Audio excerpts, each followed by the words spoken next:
वो केवल संसार के लोगों को ही नहीं देता। मेरा देवाधिदेव महादेव केवल संसार के लोगों को ही नहीं देता, मेरा देवाधिदेव महादेव तो भगवान को भी देता है। मेरे राम जी महाराज जब लंका पर चढ़ाई करते हैं उससे पहले रामेश्वर धाम की स्थापना करते हैं। मेरे कृष्ण जब द्वारका का निवास करते हैं तो पहले नागेश्वर की स्थापना करते हैं।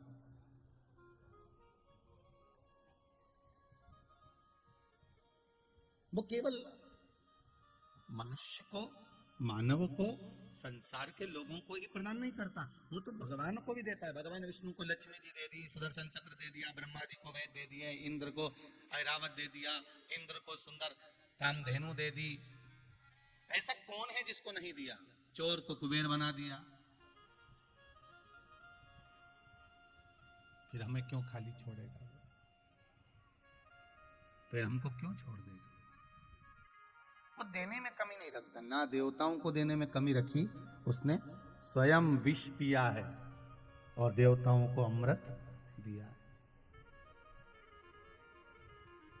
स्वयं ने विष पिया और देवताओं को अमृत दिया। और तुम्हें कोई ले जाके अमृत दे दे और विष दे दे कि ये दोनों चीज तुम्हारे पास में है, तुम भी क्या करोगे? यही तो करोगे, अमृत खुद रख लोगे और विष दूसरे को दे दोगे। पर शंकर भगवान के पास दोनों चीज आई, अमृत भी ला कर दिया और विष भी ला कर दिया। बताओ क्या पियोगे, क्या दें हम आपको? शंकर भगवान कहते हैं काम करो, अमृत तुम पी लो, विष मुझे दे दो, क्योंकि मुझे मालूम है ये विष कोई नहीं पिएगा, ये विष कोई पी भी नहीं सकता, ये विष आप मुझे दे दीजिए, विष मुझे दो आप, मैं पीऊंगा। क्योंकि जो अमृत पीता है वो देव कहलाता है, जो विष पीता है वो महादेव कहलाता है। कोई विष पीने वाला कोई साधारण नहीं हो सकता। जिसने बहुत बहुत पिया है महाराज उस विष को। घर में दो तरह की बहू होती है, एक छोटी बहू, एक बड़ी बहू। छोटी बहू को लगता है कि बड़ी ने तो कुछ करा ही नहीं है, अरे जिंदगी में सबसे पहले वही आई है और उसी ने सबसे ज्यादा विष पिया है। सास के ताने, सास के शब्द, सास के अपशब्द, ना जाने कितना कितना सहन करा है, पूरे परिवार को लेकर चली है, आगे बढ़ बढ़कर उसने काम किया है। भले कैसी भी रही, बुरी रही, भली रही, पर करती रही है। विष तो पिया उसने अपनी जिंदगी, विष तो धारण करा उसने अपने जीवन में, विष पिया। सबको अमृत दिया, स्वयं विष पी गया, वो साधारण नहीं हो सकता।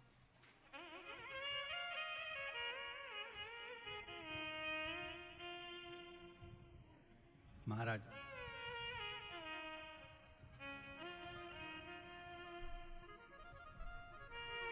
देवों को अमृत तत्व की प्राप्ति होती है। भगवान शंकर विष अपने पास इसलिए रखते हैं क्योंकि तुम बर्बाद मत होना, तुम नष्ट मत होना, मैं अपने पास में रखता हूं उसको।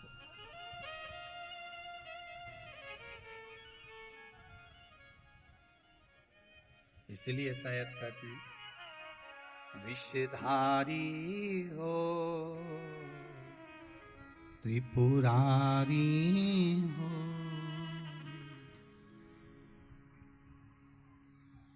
हे विषधर, हे त्रिपुरारी, हे संकटहारी।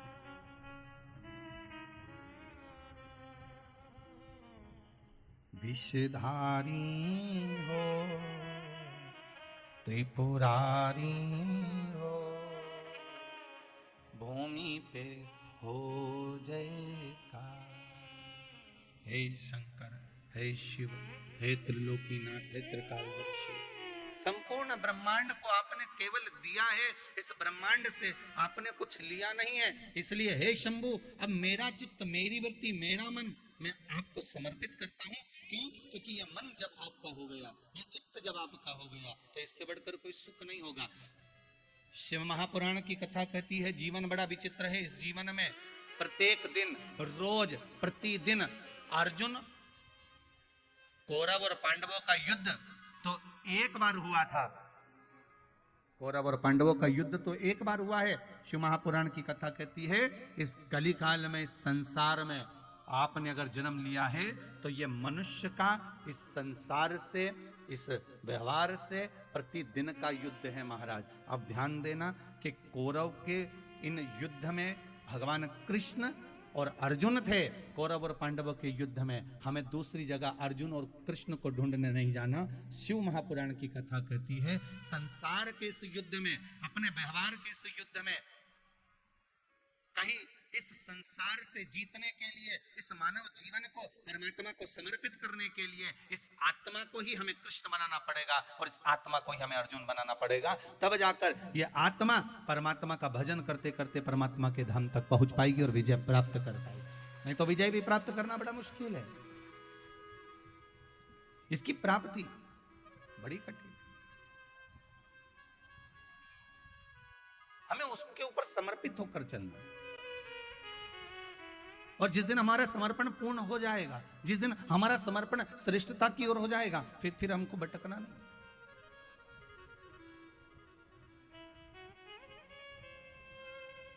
फिर हम भटकेंगे नहीं। बस समर्पण यदि आपका हो गया, एक बार अगर आप भगवान शंकर के हो गए, एक बार देवादिदेव महादेव के हो गए, फिर क्या भटकना है महाराज। इन नेत्रों से हमें परख करना है भगवान की। इसलिए कहा हीरा को परखइयो राम कोई नहीं। इस संसार में हीरा का परखदार कौन हो सकता है? कौन होगा हीरा का परखदार? एक राजा ने आज अपने सैनिकों से कहा ठंड ज्यादा पड़ रही है, बहुत तेज ठंड है, एक काम करो, आज की सभा महल के अंदर नहीं लगेगी, महल के बाहर लगेगी।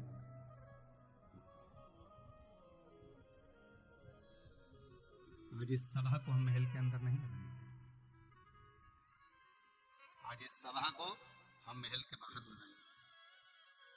अब बाहर सभा लगी, महल के बाहर,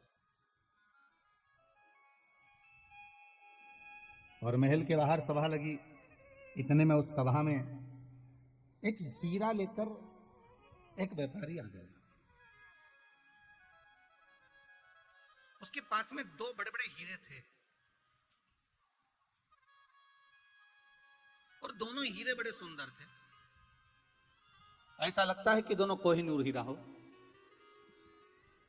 और हीरा बड़ा सुंदर, दो ही हीरे और बड़े बड़े सुंदर हीरे और अच्छे बड़े बड़े। शायद राजघराने में से हीरे भी नहीं थे, शायद राजघराने में इतने सुंदर हीरे भी नहीं होंगे जो हीरे उस व्यापारी के पास में थे। बड़े सुंदर हीरे को देखा, राजा के महल के बाहर जाकर खड़ा हुआ, जहां पर सभा लगी हुई थी उस सभा में हाथ जोड़कर कहा महाराज हमारा मन है आपसे कुछ कहना चाहते हैं। दरबारियों ने कहा क्या कहना चाहते हो, पहले हमें बताओ। नहीं हमें महाराज से कहना है, महाराज हमको आपसे कुछ कहना है। महाराज जी बोले बोलो क्या बात है, क्या बोलना चाहते हो। महाराज जी केवल इतना सा कहना चाहते हैं कि मेरे पास में दो कोहिनूर हीरे हैं, दो हीरे हैं मेरे पास में, पर ये हीरे में एक हीरा असली है और एक हीरा नकली है।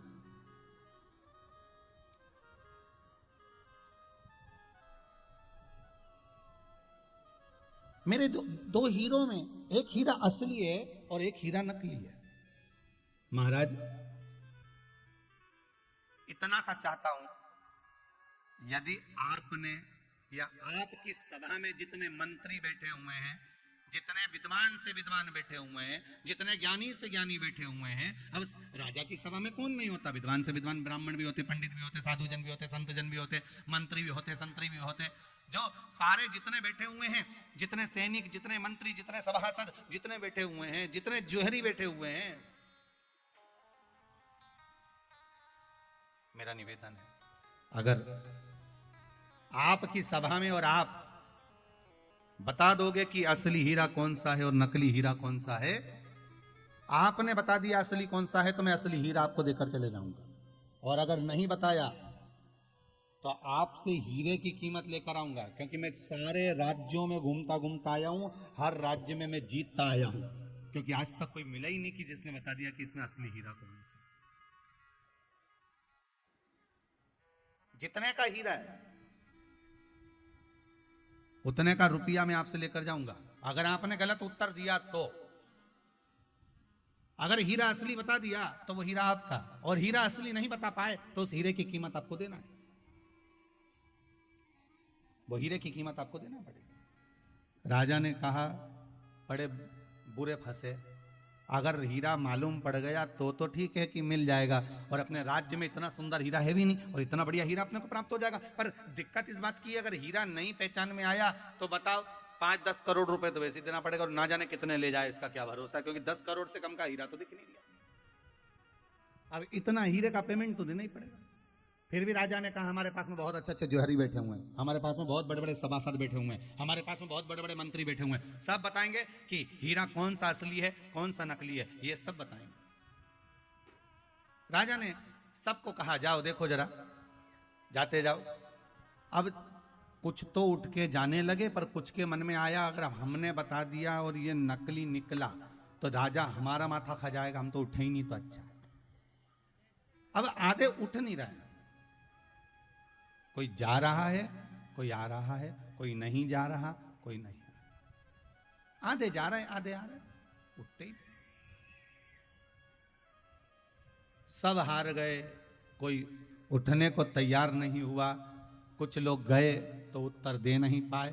आखिरी में एक अंधा व्यक्ति बाहर खड़ा हुआ था, कोई अंधा बाबा बाहर खड़ा हुआ था। उस अंधे बाबा ने अंदर सूचना पहुंचाई कि मेरे को आवाज सुनाई दिए कि कोई 2 हीरे लेकर आया है, और वो हीरे पूछ रहा है इसमें असली कौन सा नकली कौन सा। तो अंधा बाबा बोला मुझे अंदर ले चलो, मैं बता सकता हूं कि असली हीरा कौन सा है और नकली हीरा कौन सा है। सैनिक लोग हंसने लगे, बताओ एक तो आंख से अंधा,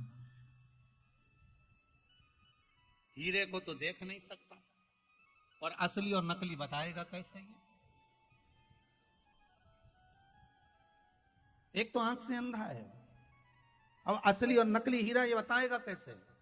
फिर भी अंदर ले गए सैनिकों ने, जाकर कहा महाराज दरवाजे पर एक अंधा बाबा आया है, अंधा बाबा कह रहा है कि हीरा मैं बताऊंगा।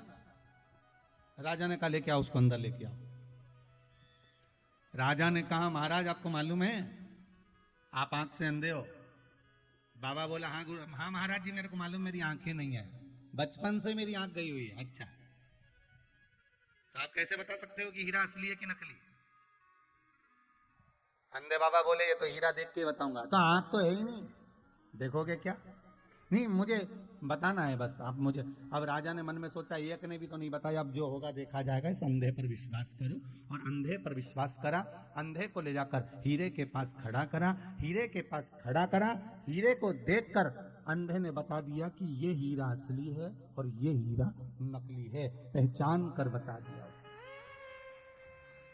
अंधे ने कह दिया ये हीरा असली है, ये हीरा नकली है। जैसे ही अंधे ने कहा, जो जोहरी था जो हीरा लेकर आया था व्यापारी, उसने कह दिया बिल्कुल सही बोला ये अंधा, ये अंधा बाबा बिल्कुल सही बोला है, ये हीरा असली है।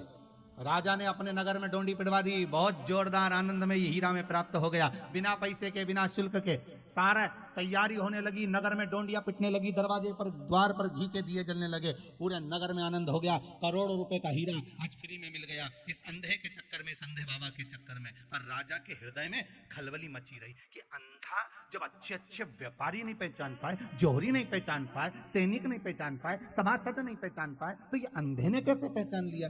तो राजा उस अंधे के पास गया, अंधे से जाकर पूछा बाबा ये तो बताओ कि तुम पहचाने कैसे, तुम्हारी तो आंखें नहीं थी। इतने में वो अंधा बाबा बोला महाराज बात इतनी सी है, धूप बहुत तेज पड़ रही है, उस धूप में मैंने दोनों को हाथ लगा कर देखा, जो धूप में गर्म हो गया था वो कांच का टुकड़ा था, जो ठंडा था धूप में वो हीरा था।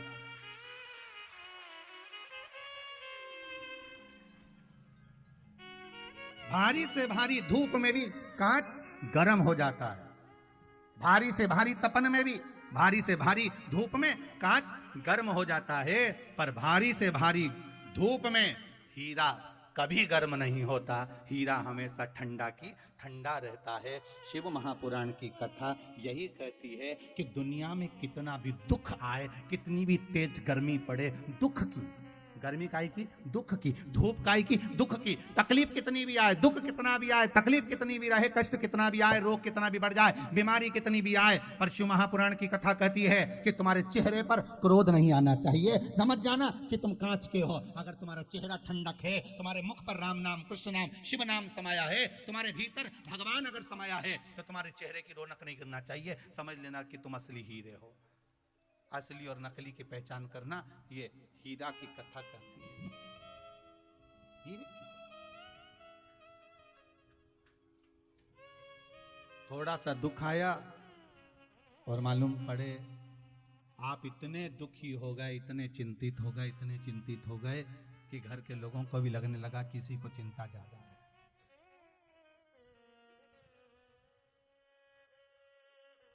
देने वाला परमात्मा है, लेने वाला परमात्मा है।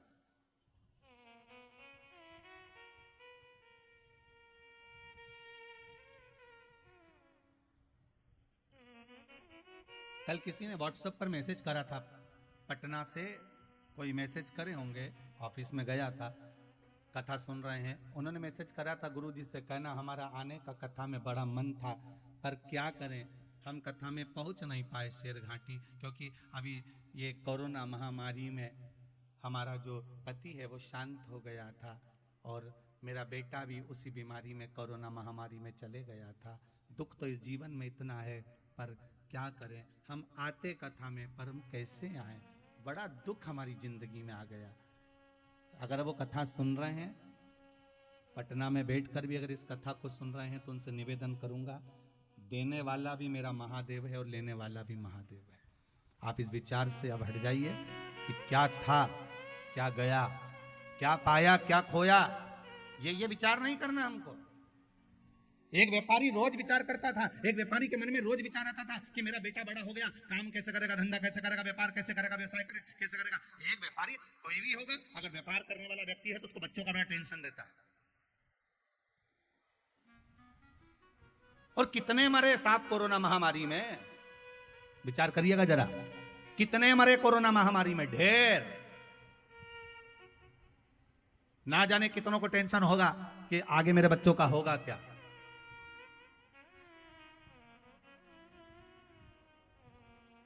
आगे मेरे बच्चों का होगा क्या।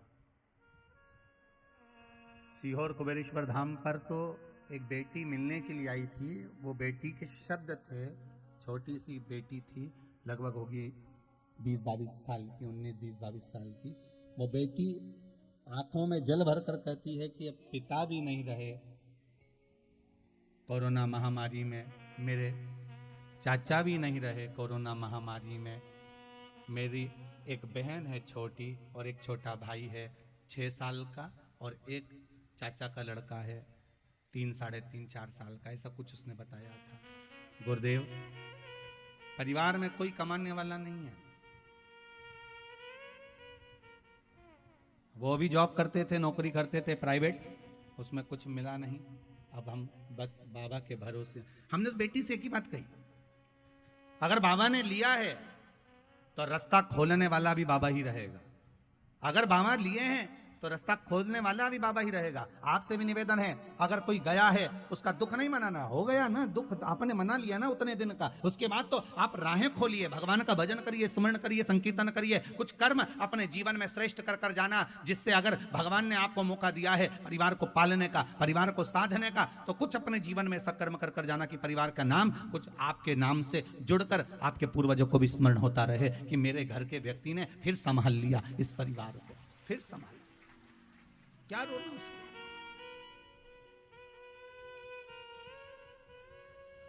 व्यापारी के मन में दुख रहता है, मेरा बेटा क्या करेगा, और केवल व्यापारी के मन में दुख नहीं है, आप जितने लोग कथा में बैठे हो ना, सबको टेंशन रहती है, हमारे बच्चे का क्या होगा, गुरुजी इसको आशीर्वाद दे दो, ये अच्छा कर लेगा, ये अच्छा कर लेगा।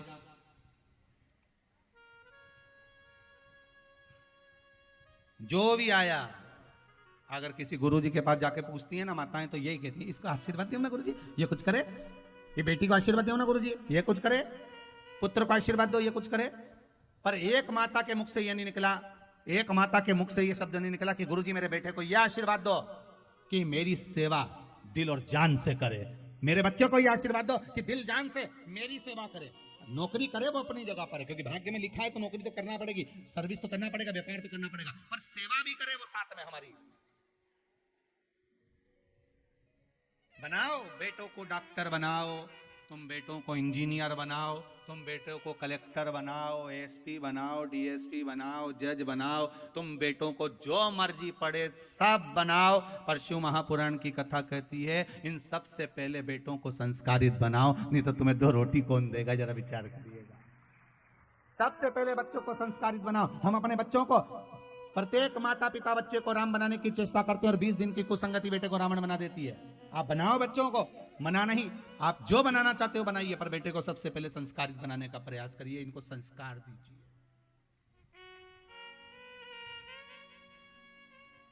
इनको संस्कार होना जरूरी है। आज हम नहीं दे पा रहे हैं, बहुत कठिन है संस्कार देना भी।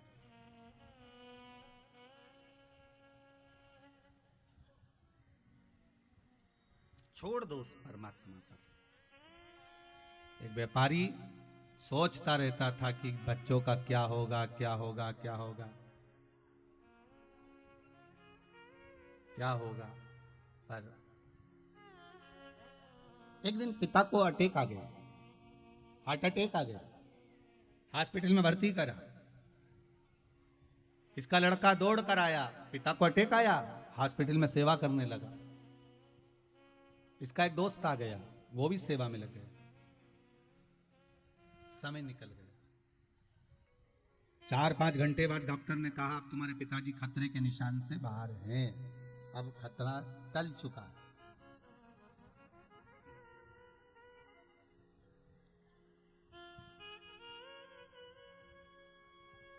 दोनों व्यापारी का लड़का और दोस्त बाहर गए, आइसक्रीम खाने लगे। मित्र ने कहा तुझे टेंशन नहीं हो रही, तेरे पापा को अटैक आ गया, अब ना जाने क्या होगा, तेरा व्यापार कैसे चलेगा, क्या होगा क्या नहीं होगा, तेरे को चिंता नहीं, तेरे को टेंशन नहीं, और तू यहाँ आइसक्रीम खा रहा है। उस व्यापारी के लड़के ने कहा कि मैंने शिव कथा में सुना है कि जन्म देने वाला देव अधिदेव महादेव है, पेट उसने दिया है तो भरेगा भी वही, भूखा नहीं रख सकता। जब पैदा नहीं हुआ था तो माता के स्तनों में दूध दिया था उसने मेरा पेट भरने के लिए, फिर क्यों गम करूं, किस बात का मैं दुख करूं, किस बात का? देगा, बस हमें उसको पहचानना है, हमें उसकी पहचान करना है। और जिस दिन हमें उसकी पहचान हो गई, एक बार हमने परमात्मा को पहचान लिया, पर उसको पहचानोगा कैसे कि वो कब आता है, कब जाता है, कब क्या कर जाता है, भरोसा नहीं, विश्वास नहीं। अभी इन पत्रों में, इतने पत्रों में ढेर सारी बातें लिखकर भेजी है महाराज, पर यहाँ एक माँ ने लिखा है, साधना जी चौधरी है, मुजफ्फरपुर से आई हैं, इन्होंने लिखा है गुरुदेव हमारी बहन की चचेरी सास की तबीयत बहुत खराब थी, डॉक्टर जवाब दे दिए थे, उस समय पर कहां बैठी हैं ये साधना चौधरी मुजफ्फरपुर से, माइक दीजिए जरा।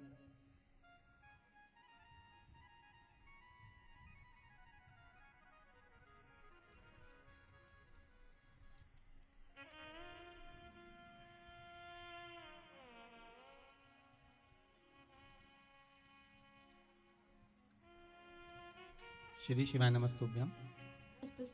श्री शिवाय नमस्तुभ्यम। श्री शिवाय नमस्तुभ्यम गुरु जी। आनंद करिए, कैसे हैं जी? ठीक है। मुजफ्फरपुर से आई हैं दीदी आप? जी। आपने लिखा है इसमें किनका स्वास्थ्य गड़बड़ हो गया था? बहन की सास थी उनका।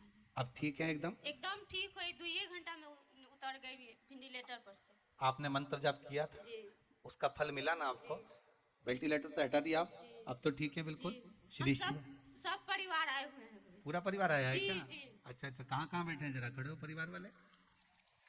वहाँ पर सासू माँ को लाए हुए हैं। अच्छा अच्छा अच्छा, बहुत बहुत साधुवाद जी, बहुत बहुत साधुवाद, बहुत बहुत साधुवाद। बैठी बैठी बैठी बैठी विराजी। श्री एक बार गुरुजी आशीर्वाद दे दीजिए जो हम भी जैसे कराए। शिव महापुराण कथा। जी। आप आए हो ना विश्वास लेकर, जी। तो बाबा आपके साथ में जरूर आएगा, पक्का है। एक बार शिव पुराण जरूर करवाएगा। श्री शिवाय नमस्ते। आपने लिखा है हमारी बहन की चचेरी सास का बहुत तबीयत खराब था, वेंटिलेटर पर थी। डॉक्टर ने कह दिया था आधे घंटे में इनके प्राण छूट जाएंगे, पर बाबा देवाधिदेव महादेव की उस समय पर कथा चल रही थी। पूर्णिमा शिव महापुराण की कथा चल रही थी, आपने लिखा, जो आस्था चैनल पर आ रही थी। पूर्णिमा शिव महापुराण की कथा में हमने श्रवण करा था कि शिव जी के नाम का मंत्र जाप करना चाहिए। उस मंत्र जाप को हमने दोनों बहनों ने मिलकर जो करना प्रारंभ करा, वेंटिलेटर से नीचे उतार दिया और वो ठीक हो गई। ये बाबा की कृपा है। आपका मंत्र, आपका विश्वास और आपकी श्रद्धा मूल होती है। और एक बात बहुत सुंदर लिखी है कि बाबा से विनती कर कर जा रहे हैं और प्रार्थना है कि एक बार शिव महापुराण की कथा हम भी कराएं। बस ऐसी प्रार्थना बाबा से। हम तो कहेंगे आपने बाबा से कह दी ना, अर्जी लगा दी है, तो बाबा करा ही देगा, ये पक्का। इस मामले में तो आप दिलीप अग्रवाल जी से पूछ सकते हो। ये अर्जी लगा के आए थे 2-3 साल पहले, तो बाबा ने कराई थी। कैसे ही कराई, समय निकाल कर। बीच में लॉकडाउन भी आया, कोई प्रॉब्लम भी आती चली गई, पर बाबा ने करा दिया। बस उससे निवेदन कर दो तो वो कहीं से भी कराएगा, उसकी मर्जी है, उसको कराना कराना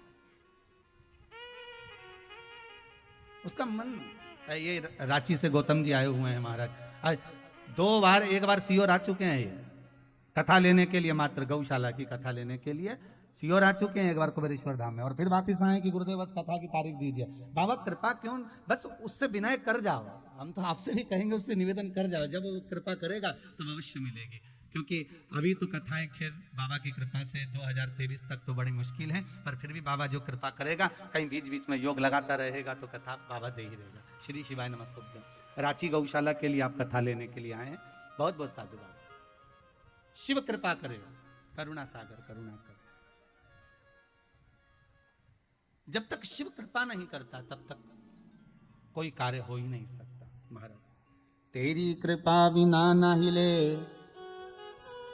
एक भी अणु, लेते हैं श्वास तेरी कृपा से तनु तनु। हे गंगाधार मुक्ति द्वार ओमकार तो, बोले ओंकार तो, आयो शरण तिहारी भोले तार तार हो। हे शंभु, हे त्रिकालदर्शी कैलाशी, शिव की कथा कह रही है, वो देने वाला। बस उसको पहचान के नेत्र चाहिए हमें। इन नेत्रों में पहचान नहीं है।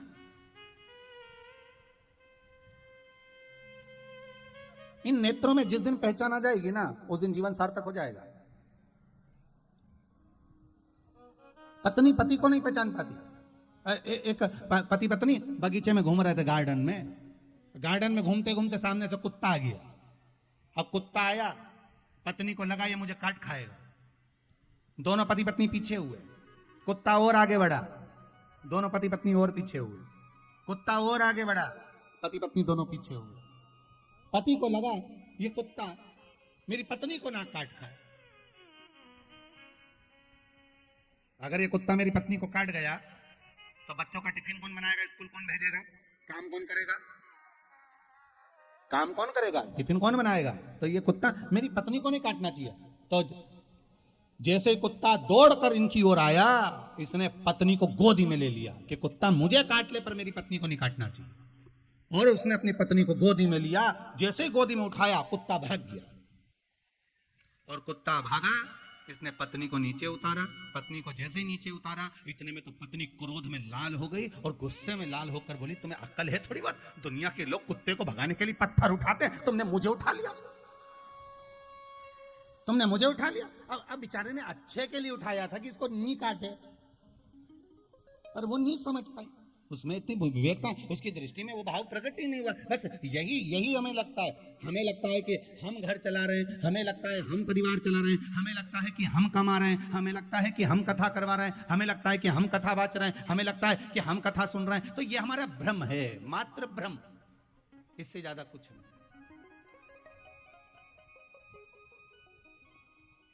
ये केवल हमारा भ्रम है। हाँ, हम कुछ नहीं करना। भोले आपकी कृपा से सब काम हो। करते हो भोले बाबा, मेरा नाम हो है। भोले, आपकी कृपा से सब काम काम हो रहा है। ये जितना कर रहा है वही तो कर, अपन करता है। बस इन नयनों से हमें श्रेष्ठ देखना, इन नयनों से हमें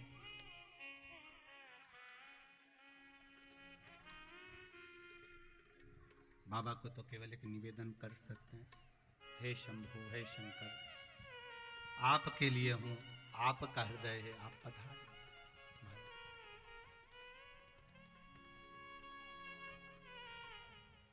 बहुत दिन हो गए भोलेनाथ आपसे बिछोड़े, तुमसे बिछोड़े दिन बीत गए। हे शंभु, बहुत दिन बीते आपसे बिछोड़े, मेरे मालिक मुझसे क्यों रूठ गए, अब दर्शन दो एक बार, भोले आ जाओ एक बार। हे शंभु, हे शंकर, हे त्रिकालदर्शी। भक्ति, शंकर की आराधना कभी हारने नहीं दे सकती। शिव उपासना, शंकर की भक्ति, शंकर भगवान की आराधना, शंकर भगवान की उपासना कभी हारने नहीं दे सकती, कभी नहीं हारने देगी। महाराज, अगर शिव भक्ति में लगे हो तो यह विश्वास रखना कि आप कभी हार नहीं सकते, विजय निश्चित है, विजेता निश्चित। कुछ माताओं ने अपना अपना भाव लिखा है पत्र में, किसी ने लिखा है कि मुझे ये कष्ट है, किसी ने लिखा है ये कष्ट है, उसका निवारण कैसे होगा? एक बात आपको फिर कह दें, बहुत ध्यान से सुनिएगा।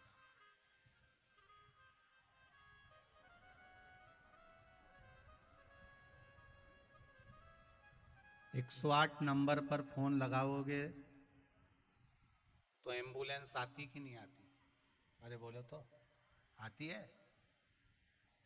108 पर आपने फोन लगाया तो पुलिस भी आ जाती है, एम्बुलेंस भी आ जाती है, डॉक्टर भी आ जाता है, गाड़ी आके खड़ी हो जाती है। और यदि 108 बार श्री शिवाय नमस्तुभ्यम का जाप करोगे तो देवाधिदेव महादेव आएगा कि नहीं आएगा? ये विचार करिएगा थोड़ा सा। जब एम्बुलेंस आ सकती है 108 फोन लगाने पर, तो 108 बार उसका स्मरण करने पर तुम्हारा दुख नहीं मिटेगा क्या? आप जो कष्ट है जीवन में, दुख है, तकलीफ है, रोग है, बीमारी है, घर में कोई प्रॉब्लम है, हमें 10 जगह पर नहीं भटकना, हमें कहीं जाकर बोलना नहीं, हमें तो केवल शिव का भजन करना। एक लोटा पानी शंकर जी पे ले जाकर चढ़ा देना है। वो कहते हैं एक लोटा पानी और महादेव सबसे बड़ा दानी। बस इतना याद रखो, एक लोटा पानी चढ़ाया और दानी ने तुम्हारे ऊपर दान करना प्रारंभ कर दिया। फिर कोई टेंशन है ही नहीं। अब चिंता करने की अब जरूरत क्या, अब टेंशन लेने की जरूरत क्या? आप तो केवल एक लोटा पानी चढ़ाने का नियम जरूर बनाओ। कोई ना कोई अगर तुमने नियम बनाया है ना, तो वो नियम तुम्हारा अगर है तो शिव उसको साथ लेगा। नियम होना जरूरी है, कुछ भी नियम बनाओ पर बनाओ। एक कथा पहले कही थी, आप लोगों को ध्यान में होगा। एक गुरुजी ने अपने चेले से कह दिया, नियम ले कोई सा भी, ले नियम। तो क्या गुरुजी मैं नौकरी करूं, सर्विस करूं, काम करूं, व्यापार करूं कि तुम्हारा नियम लो? नियम तो लेना पड़ेगा। कोई भी एक नियम बना ले। तो उसने सोचा नियम क्या लूं, तो उसने नियम लिया कि मेरे पास में एक कुम्हार का घर है, और कुम्हार का घर है तो वो मटका बनाता है, सुराही बनाता है। तो मैं एक काम करता हूँ, मेरे बिल्कुल बाजू में ही तो रहता है। एक नियम मंदिर जाने का नियम बनाऊंगा, जा पाया नहीं जा पाया। कहीं जाने का नियम बनाऊंगा, जा पाया ना जा पाया। व्रत का नियम बनाऊंगा, उपास कर पाया ना कर पाया। दान देने का नियम बनवाऊंगा तो वो दान कर पाया ना कर पाया। तो एक काम करता हूँ, रोज प्रतिदिन जब तक कुमार का मुंह नहीं देख लूंगा तब तक रोटी नहीं खाऊंगा, पक्का। अब कुमार का मुंह देखूंगा तब मैं रोटी खाऊंगा।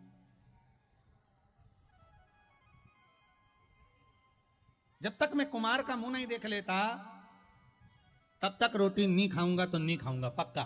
गुरुजी ने कहा पक्का नियम, बिल्कुल पक्का नियम। अब ये तो रोज क्या करता, पहले रोटी खाने से पहले जैसे गांव से आता, रोटी खाने से पहले छत पे जाता, कुमार का मुंह देख लेता, क्योंकि बेचारा तो बनाने में लगा मटका। अब उसका मुंह देखिए था। 3 महीने निकल गए, 4 महीने निकल गए, 5 महीने निकल गए, 6 महीने निकल गए, 7 महीने निकल गए। उसका नियम पूरा चलता रहा। एक दिन क्या हुआ, कुमार कहीं चले गया और ये रोटी खाने आया। अब वो कुमार दिखा ही नहीं। अब वो कुमार को ढूंढा, उसके घर गया। क्यों भाभी, ओ भाऊजी, ओ भाभी। भाभी जी बोली क्या बात है भैया? क्यों वो भैया कहाँ गए? कुमार भैया तो क्या, वो तो मिट्टी लेने गए, मिट्टी खोदने के लिए, मटके के लिए। अच्छा, बर्तन बनाने के लिए मिट्टी लेने गए। कहाँ गए? कि उधर गए। अब इसको भूख भी तेज लग रही, इसने ढूंढने निकला, गया गया गया गया। अब वहां जहां कुमार मिट्टी खोद रहा था, वहीं पे उसको एक सोने का हंडा निकल गया। हंडा निकला और इतने में ये पहुंच गया। अब इसने तो हंडा मंडा तो देखा नहीं, क्योंकि इसको भूख तेज लग रही थी। इसने कुमार का मुंह देख लिया, दूर से देख लिया। देखते सी बोला देख लिया, देख लिया, देख लिया, देख लिया, और भाग गया। अब कुमार को लगा कि इसने सोने का हंडा देख लिया, और देख लिया तो ये राजा के पास जाएगा, और राजा के पास जाकर कह देगा तो पूरा सोना भी चले जाएगा। कुमार इसके पीछे भागा दौड़कर, ये आगे आगे भागा, क्योंकि इसको भूख लग रही थी। इसको नहीं मालूम कि सोने का अंडा मिला है, इसने तो बस के देख लिया, और ये भागा। अब कुमार इसके पीछे, ये आगे आगे भागते भागते भागते भागते ये सीधे पहुंच गए घर पे। ये रोटी खाने बैठा, कुमार इसके पीछे दौड़कर पहुंचा हंडा लेकर, और कपड़े में ढका हुआ। भैया देख लिया ना तूने? हाँ देख लिया। तो एक काम कर, आधा तू रख ले, आधा मैं रख लूं। इतने में उसने पूछा क्या आधा आधा? उसने कपड़े में से खोल के बताया, ये सोने का अंडा निकला था और तूने देख लिया। इतने में उसने मन में सोचा, बताओ, मेरे गुरुजी ने कहा था एक नियम बना ले तेरा उद्धार हो जाएगा। मैंने नियम बनाया था मुंह देखने का, मालूम पड़े सोना आधा मिल गया। केवल एक नियम बना लो कि 1 लोटा पानी शंकर जी के मंदिर में रोज जाके जम के, तो बोलो, चढ़ाना है। तुम तो कोई भी एक नियम बना लो, कोई भी एक नियम बनाओ ना, तुम्हारा मन पड़े वो नियम बनाओ। पहले की माताओं का एक नियम था, पति के चरणों को रोज दबाऊंगी। आज के जमाने में तो गला दबा दे।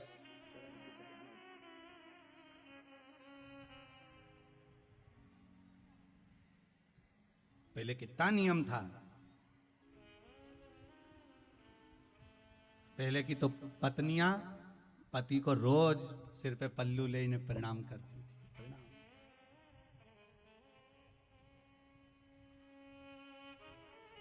आप में से कितनी माताएं जो अपने पति को रोज प्रणाम करती है? हाथ उठाना। अरे एक हाथ तो उठा लो री। 1 2 3 4 5 6 7 8 9 10 10 10 11 11:30। ये 11:30 इसलिए उठाया था, गिरा दिया, मैं समझ लिया छठ पे पड़ती होगी। इतनी तो समझ रहे हो, और करवा चौथ और छठ बस इस पे जरूर पढ़ लेती होगी। और किसी किसी ने तो पड़ोसी का देख के उठा दिया होगा। है तुम कम पढ़ो क्या? देखा देखी में काम बिगड़ जाता है। देखा देखी तो कभी करना ही मत। पड़ोसन हाथ उठाए तो उसको देखकर कभी मत उठाना। देखा देखी में काम बिगड़ गया था। एक बार कक्षा 8वीं का पेपर, 8th क्लास का एग्जाम, कक्षा 8वीं का पेपर लिखने के लिए आ गया। दिल्ली की सबसे बड़ी मीनार का नाम लिखो। आगे वाले ने लिख दिया दिल्ली में कुतुब मीनार है, पीछे वाले ने आगे वाले का देखकर लिख दिया दिल्ली में कुतिया बीमार है। देखा देखी में काम बिगड़ जाता है, इसलिए देखा देखी तो करना ही मत हो। प्रणाम करना चाहिए। नियम तो नियम है, कोई भी एक नियम बना लो कि मैं प्रणाम करूंगी। नियम बनाओ, तुमको नियम होना चाहिए। बना लो, आज से तुम भी एक नियम बना लो। देखो पाँव पड़ने में फायदा तुम्हारा ही है। पहली बार तुम जब पाँव पड़ोगी ना, तो ये पक्का है कि वो भी तुम्हें 500 का नोट तो देगा। पक्का, ये पक्का है कि मिलेगा कुछ तो। बना लो एक नियम ऐसा। प्रणाम करने में कुछ थोड़ी ना जाता है, नमन करने में कुछ जाता कुछ। ज्यादा कोई नियम नहीं बने तो 1 लोटा पानी मुझे शिव जी को चढ़ाना। बनाओ नियम ऐसा। हाँ, रजो धर्म के समय पर जब रजोधर्म रहेगा 7 दिन में काम नहीं कर पाऊंगी, तब मैं मंदिर जल चढ़ाने नहीं जाऊंगी, ठीक है। पर बाकी के दिन अगर मैं अपने नगर में हूँ, अपने गांव शेरघाटी में, या जहाँ से आप लोग आए हो, मैं अपने गांव में हूँ, तो शंकर जी के मंदिर में जाकर जल चढ़ाऊंगी। अगर ये नियम नहीं बना सकते तो एक नियम बनाओ कि मैं शंकर भगवान के शिखर का दर्शन करूंगी, शिखर का दर्शन। ये भी नियम नहीं बना सकते तो एक नियम बनाओ कि मैं प्रतिदिन एक चावल का दाना भगवान के मंदिर में चढ़ाऊंगी, ज्यादा भी नहीं तो एक चावल का दाना चढ़ाऊंगी। ये भी नियम नहीं बना सकते तो एक नियम बनाओ कि मैं शंकर भगवान को बेलपत्र चढ़ाऊंगी। ये भी नहीं बना सकते तो एक नियम बना लो कि शंकर जी के मंदिर में रोज जाके झाड़ू लगाऊंगी, शंकर जी के मंदिर में पोछा लगा दूंगी, शिव जी का जो फूल चढ़ा हुआ है उसको उतार कर मैं बासी फूल निर्माल्य ले जाकर कहीं साइड में रख दूंगी। कुछ भी एक नियम अपनी जिंदगी में बना लो, ये पक्का है कि मेरा देव अधिदेव महादेव तुम्हें खाली नहीं छोड़ेगा, तुम्हारे नियम के बल पर तुम्हें देह जरूर। बनाओ नियम कुछ। अरे ये भी नियम नहीं बनाओ तो ये नियम बना लो कि मैं अपनी सास को सवेरे उठकर सबसे पहले प्रणाम करूंगी। तुम नियम तो बनाओ, 3 महीने में सास भी अपनी सोने की अंगूठी। तुम नियम बनाओ तो सही, बनाओ तो मिले ना। और तुम बनाओ नहीं और तुम सोचो कि माल मिल जाए तो ऐसे मिले।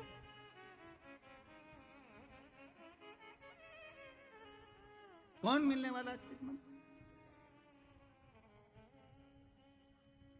बनाओ नियम एक कि मैं आज से नियम बनाऊं कि 1 लोटा पानी हर हर महादेव शिव जी को चढ़ाऊंगी। और इतना नियम ये भी नहीं बनाओ तो एक नियम बना लो, मैं अपने मोबाइल पर रात्रि को सोते समय 5 मिनट शिव महापुराण की कथा सुनूंगी, पर सुनूंगी बिना सुने नहीं सोऊंगी। ये भी नियम बना सकते हो। और होगा, कई लोगों ने तो बना के भी रखा होगा। कितनों ने बनाया? जरा हाथ उठाना, कौन को रात में कथा सुन के सोते हो? अरे वाह, बहुत सारे। उधर लो, उधर लो, आप इधर लो। बनाना चाहिए नियम कि मैं कथा सुने बगैर नहीं सुनूं, भले आधा घंटा सुनूं, 15 मिनट सुनूं, 10 मिनट सुनूं, पर सुनूंगी। ये भी मेरा नियम, कथा सुनो। शंभु शरणे पड़ी मांगो घड़ी रे घड़ी दुख का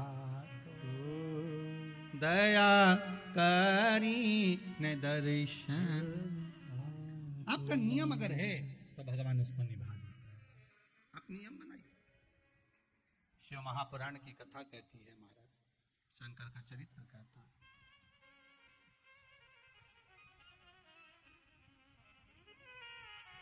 शिव का स्मरण आज विदल और उत्पल 2 असुर, जिनका संहार स्वयं मां जगत जननी माता पार्वती जी ने किया, जिनका संहार। और विदल और उत्पल ये दोनों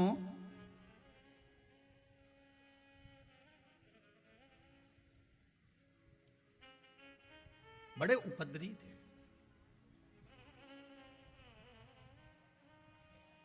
अच्छा, एक बात बहुत ध्यान देना कि जितने भी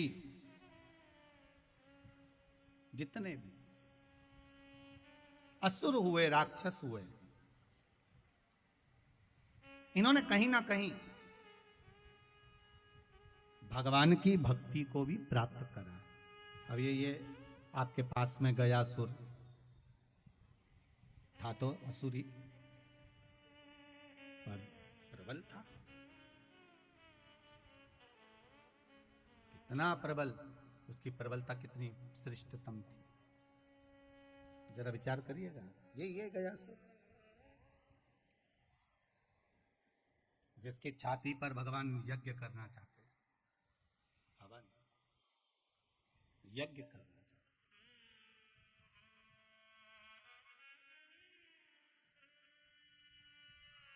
और कौन करना चाह रहा है? ब्रह्मदेव।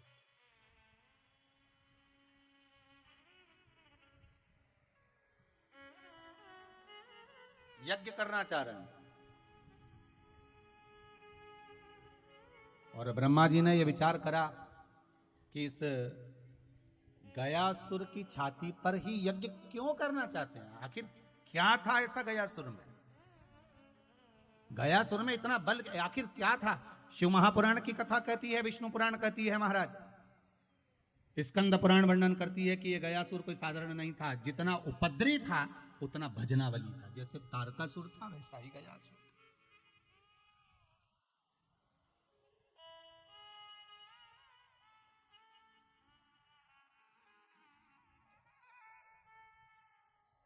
बड़ा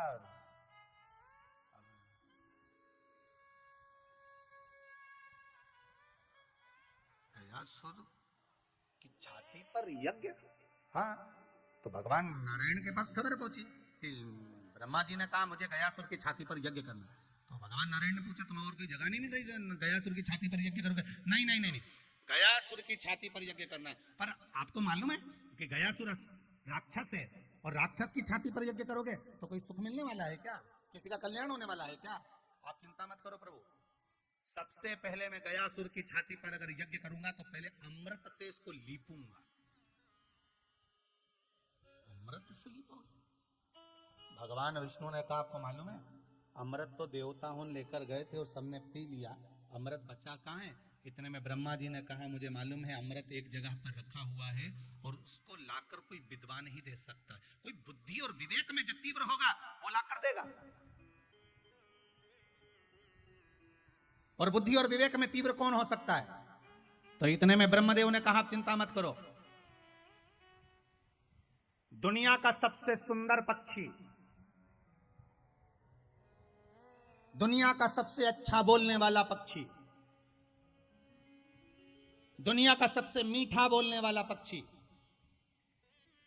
जो सुंदर भी बहुत है, जिसके सामने सारे हंस सारे बगुले फीके हो जाएं, ऐसा पक्षी मैं बुलवाता हूं। वो अमृत ढूंढेगा जो चतुर भी है, विद्वान भी है। तो के वो कौन सा पक्षी है? दुनिया का सबसे सुंदर पक्षी है कौन सा? कौवा। दुनिया का सबसे सुंदर पक्षी था कौवा। इतना सफेद था कौवा कि हंस भी उसके सामने फीके थे। इतना सफेद था कौवा कि उसके सामने बगुले भी फीके थे। इतना सुंदर था कौवा। कौवा इतना मीठा बोलता था कि कोयल की आवाज तो एकदम फीकी है कौवे के सामने। इतना मीठा कौवा बोलता था, इतना सुंदर था, इतना मीठा बोलता था। ब्रह्मा जी ने कौवे को बुलाया, कौवा इधर आओ। कौवे ने कहा बोलिए प्रभु। ब्रह्मदेव आज्ञा करिए, क्या करना है मुझे? ब्रह्मा जी ने कहा जाओ अमृत को ढूंढो, और अमृत अगर तुम्हें मिल जाए, अमृत अगर तुम ढूंढ लो तो तुम मुझे बता दो। अमृत को ढूंढने के बाद आप मुझे बताना, मैं अमृत को लेने जाऊंगा और अमृत को लेकर आऊंगा और अमृत से गयासुर की छाती को लीपूंगा, शरीर को लीपन करूंगा और उसके ऊपर फिर मैं हवन करूंगा, यज्ञ करूंगा। ठीक है। अब कौवे से कहा कि अमृत को देखकर आना, परख कर आना, पर एक बात का ध्यान रखना, कितनी भूख लगे प्यास लगे पर अमृत को मत चखना, क्योंकि यहां में झूठा कर देगा तो झूठा सामान यहां कैसे कम करूं। अब आप सब तो गया जी के नजदीक में रहते हो तो आपको यह कथा ज्यादा मालूम होगी कि कौवा गया उड़ते उड़ते अमृत को ढूंढने के लिए, और कौवा जब अमृत ढूंढने के लिए गया, अमृत ढूंढकर जब कौवा ढूंढते ढूंढते 15 दिन 20 दिन निकल गए, कौवा भूखा प्यासा चले जा रहा है, तब जाकर कौवे को एक जगह पर अमृत मिला। पर कौवे को भूख बहुत लग रही थी, प्यास लग रही थी, कहीं पानी नहीं दिखा, कहीं भोजन नहीं मिला। कौवे ने उसी समय पर अमृत के पात्र को झूठा कर दिया।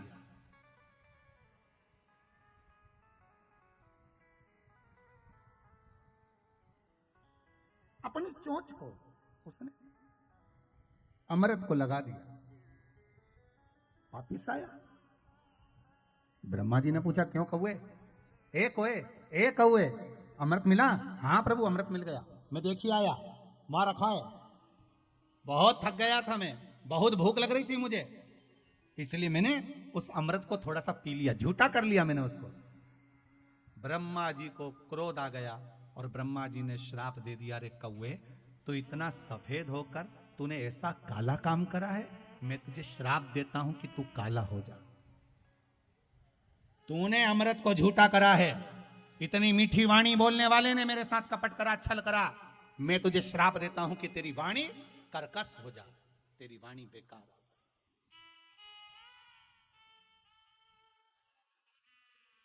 ये वाणी तेरी कर्कश हो। एक बात बहुत अपनी जिंदगी में उतार कर रखिएगा, किसी को विष दे दो चल जाएगा, पर किसी के साथ विश्वासघात कभी मत करो। जिंदगी में कभी किसी के साथ विश्वासघात मत करना। विष दे दोगे चल जाएगा, पर विश्वासघात मत करना।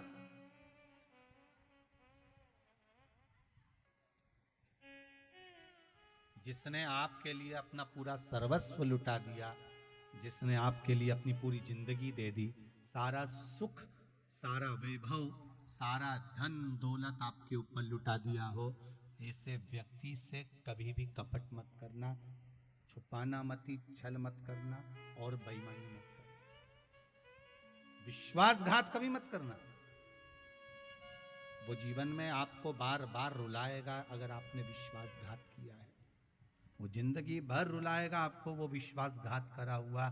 जब जब याद आएगी, जब जब स्मरण होगा, तब तब आंखों में से जल बहेगा कि मैंने विश्वासघात कर दिया, मुझे नहीं छुपाना था, मुझे नहीं बताना, मैंने ये गलत कर दिया। वो चुभेगा, बारंबार चुभेगा।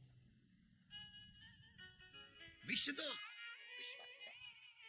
कौवे, तूने झूठा कर लिया, मैंने तेरे को केकर भेजा था कि झूठा मत करना, तूने झूठा करा, तेरी वाणी कर्कश हो जाए, तू काला हो जा, जा मेरा श्राप है। कौवा काला हो गया, वाणी कर्कश हो गई। गए ब्रह्मदेव, फिर अमृत लेकर नहीं आए। ब्रह्मा जी गए कामधेनु के पास में। ब्रह्मा जी कामधेनु के पास में जाकर निवेदन करे, कामधेनु तेरा गौमूत्र मुझे प्रदान कर, जो गंगा के अमृतमय तुल्य के भाव के बराबर है। और गौमूत्र को ले जाकर फिर गयासुर की छाती पर लीपन करा, लीपन कर कर फिर हवन प्रारंभ करा। गयासुर का पुण्य इतना प्रबल था, असुर था पर पुण्य की प्रबलता थी, इसलिए ब्रह्मदेव ने सोचा कि मेरी सत्ता नीचा ना दब जाए, इसलिए गयासुर की छाती पर जो हवन करना प्रारंभ करा। गयासुर की छाती जब अग्नि के भाव से जलने लगी, तड़फन उत्पन्न होने लगी, तब भगवान विष्णु को लगा कुछ करना पड़ेगा। भगवान विष्णु ने आकर अपना चरण रखा, चरण रखा।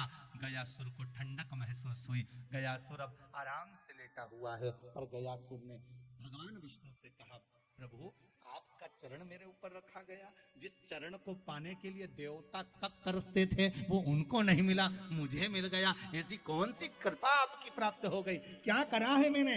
भगवान कहते, गयासुर तूने अपना शरीर का दान दे दिया ब्रह्मदेव, ब्रह्मदेव को तूने शरीर दान दिया, चरण मेरा तेरे ऊपर रखा, चिंता मत करना। गयासुर,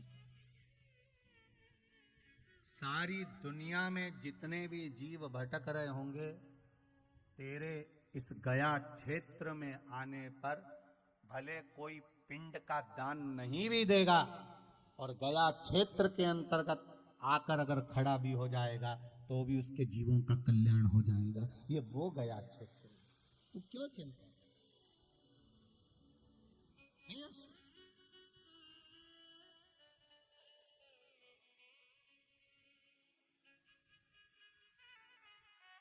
होता है ऐसे विदल और उत्पल है, विदल और उत्पल दोनों, पर इनका भजन बड़ा प्रबल था।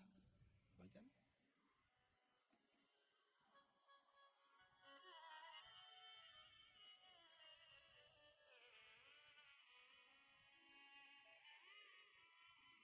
और विदल और उत्पल दोनों सम्मुख आए।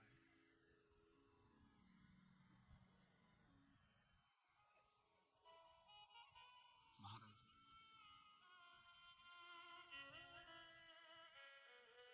जब देखा पार्वती जी के सौंदर्य को देखकर लोभित हो गए,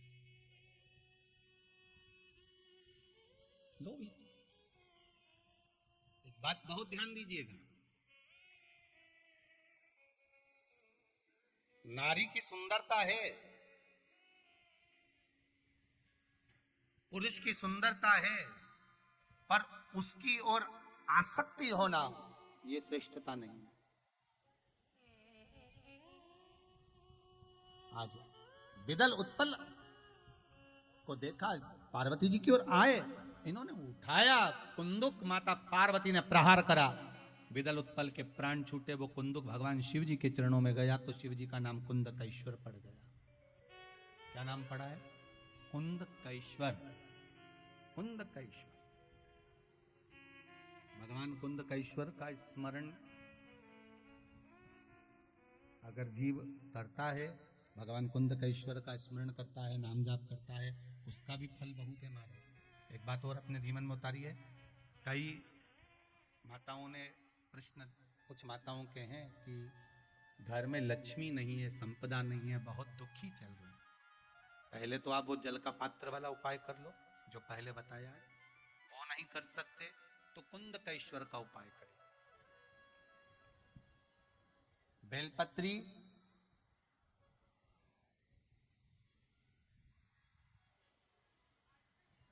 5 बेलपत्र आप 5 बेलपत्री को ले सकते हैं और 5 बेलपत्र में पीला चंदन पूरी बेलपत्री पर लगा लें। पीला चंदन, केवल एक बेलपत्र ऐसी हो जिस बेलपत्री पर आप गाय का घी लगाएं। क्या लगाना है? गाय का घी। 5 बेलपत्र में से 2 बेलपत्र नीचे पीली चंदन वाली, बीच में गाय के घी वाली बेलपत्र, और उसके ऊपर वापस 2 बेलपत्र वही पीले चंदन के रखें। महाराज, प्रदोष के दिन व्यापार वाली जगह पर या अपने घर में जहां रसोई घर हो या पूजन का स्थान हो, उस 5 बेलपत्र को एक कटोरी में, एक बाटकी में रख लें और एक घी का दिया उस बेलपत्र के सम्मुख में लगाएं। उस बेलपत्र को प्रदोष के दिन, प्रदोष काल में उठाएं और भगवान शंकर को अपनी कामना कर समर्पित कर जाए।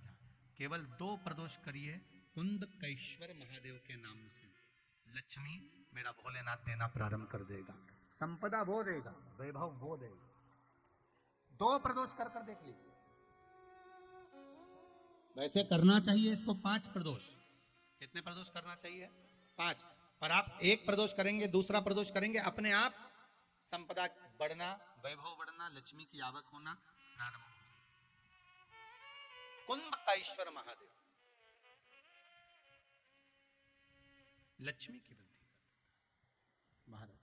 और कहीं रोग बीमारी सता रही हो,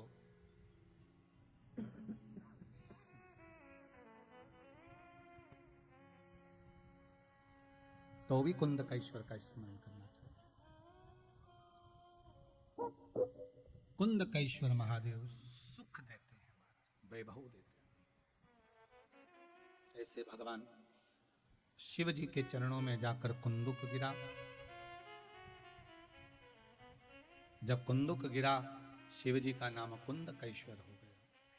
बोल कुंदकेश्वर महादेव की जय। भगवान शंकर कुंदकेश्वर के रूप में विराजित हुए।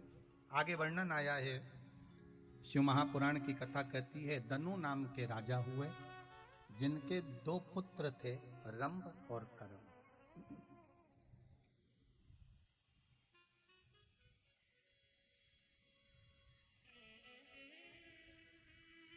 दो पुत्र हैं।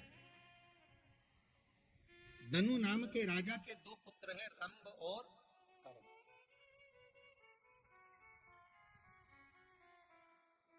दोनों के घर में संतान नहीं, दोनों के घर में पुत्र नहीं, औलाद नहीं, संतान नहीं।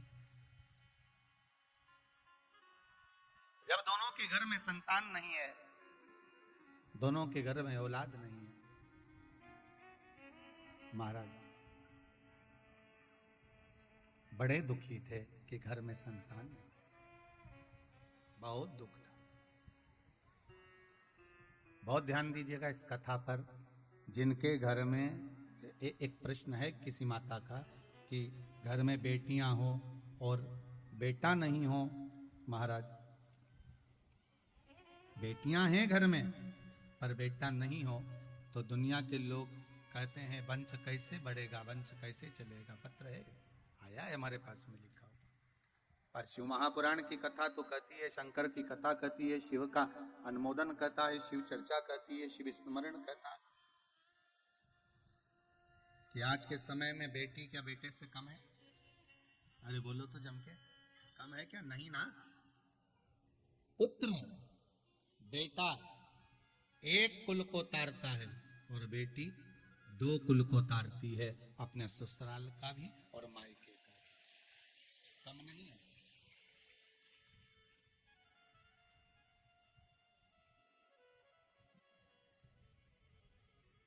भाग्यशाली होते हैं जिनके घर में बेटियां होती हैं। जिनके घर में बेटी होती है वो भाग्यशाली होते हैं, भगवान के कृपा पात्र होते हैं कि घर में बेटी हुई।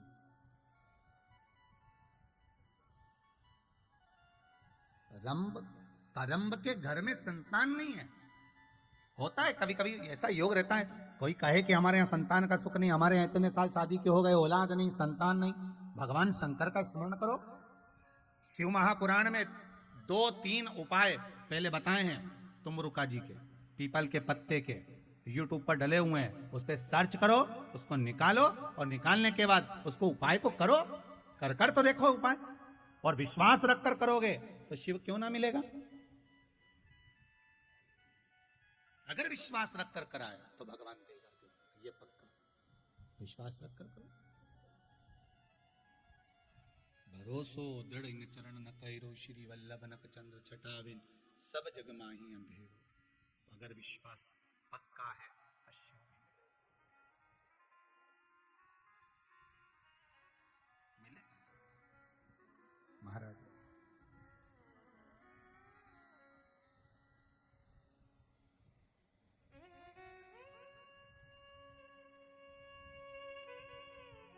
शिव पुराण कह रही है, शंकर की कथा कह रही।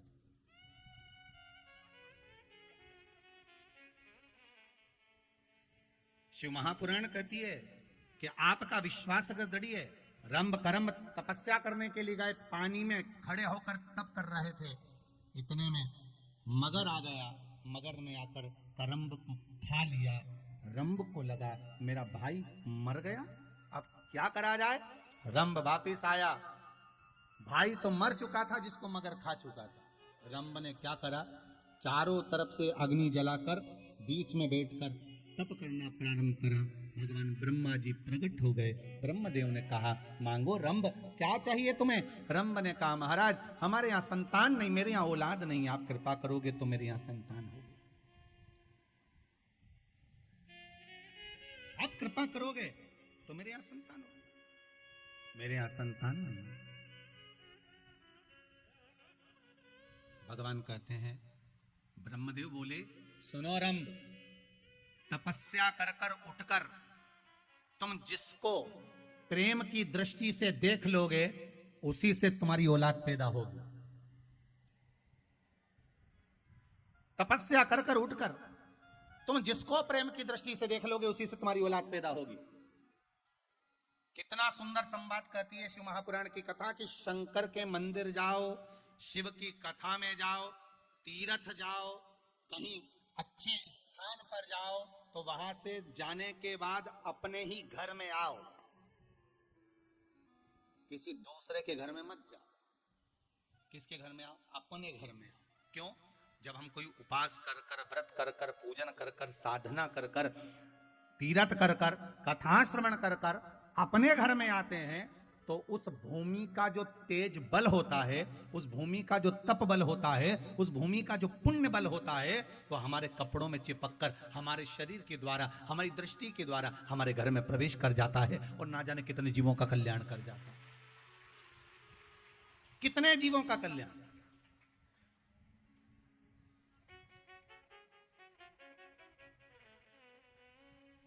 पर हमारी आदत है, हम जब भी कहीं अच्छी जगह जाते हैं ना तो पहले वहां से आते आते मैं मेरी बहन के घर घूम के आती हूँ। अब मालूम पड़े गई थी कथा में और पहुंच गई बहन के घर, कथा सुनी, बहन के घर गई, फिर बहन के घर खा पी के आराम से आनंद के साथ फिर घर पहुंच रही है।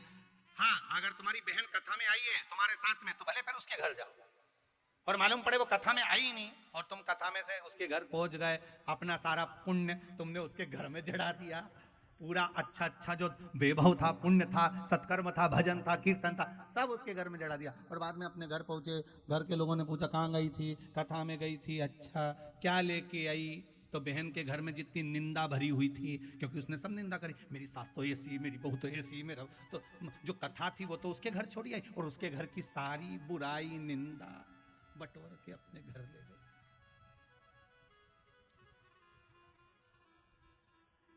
क्या लेने गए थे कथा में? पुण्य। क्या लेकर जा रहे हो? जम के तो बोलो।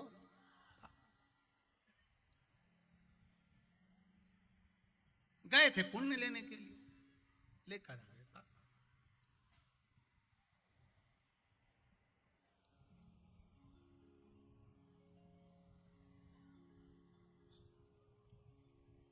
महाराज यही कथा है। मैं तो तेरा एक दीदार चाहूं,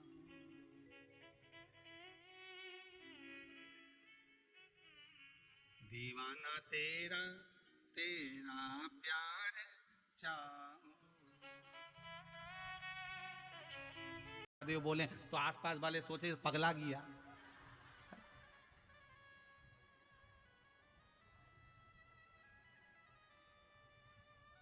बोलना चाहिए, शिव का नाम बोलने में कुछ घटता थोड़ी है। अब रंभ तुझे वर देते हैं, तप करने के बाद उठकर तू जब जाएगा, जिसको प्रेम से देख लेगा उसी से तेरी संतान होगी। अब रंभ ने तप करने के बाद उठा, और फिर निवेदन है कहीं पर भी अच्छी जगह जाओ, भजन कीर्तन सत्संग संकीर्तन मंदिर देवालय तीर्थ, पहले अपने घर जाओ।